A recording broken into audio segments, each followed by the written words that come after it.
What's up guys, this is Ben Born here and welcome to another behind the scenes. So I found out that people were doing ugly location challenges online and I realized that this is the kind of challenge I have been doing unknowingly.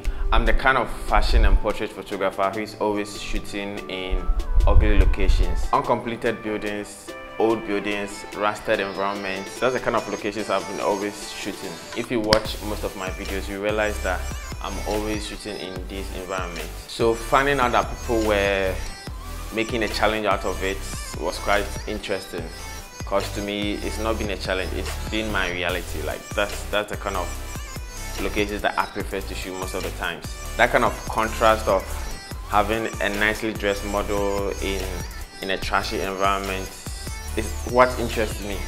In fact, when I'm walking around, I'm always looking out for this kind of spots that I think would be great background or backdrop if I'm doing any fashion or portrait shoot. I would rather shoot on location than to shoot on a plain background in a studio. The colors, the texture, the sunlight, the harsh sunlight on the model, all of this makes an interesting photo. And so people usually don't look at these locations when they are doing a shoot.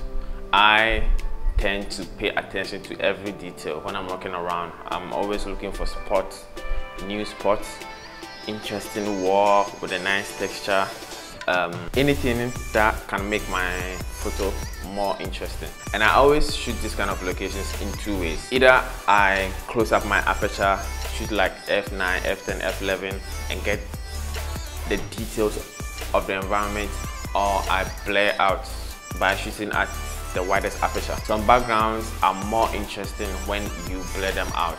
Some are also interesting if everything is in sharp. So that's how I did this shoot.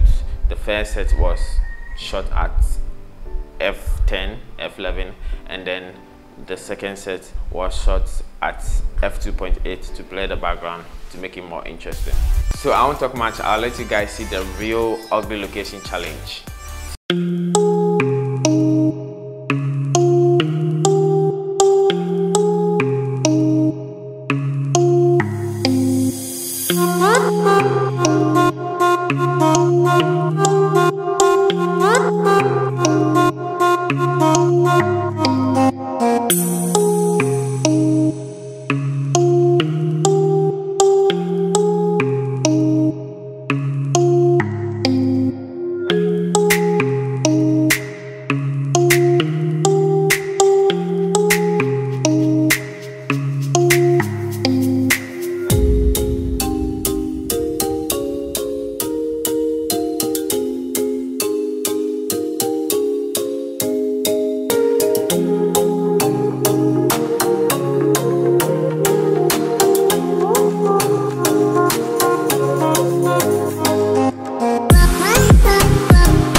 What?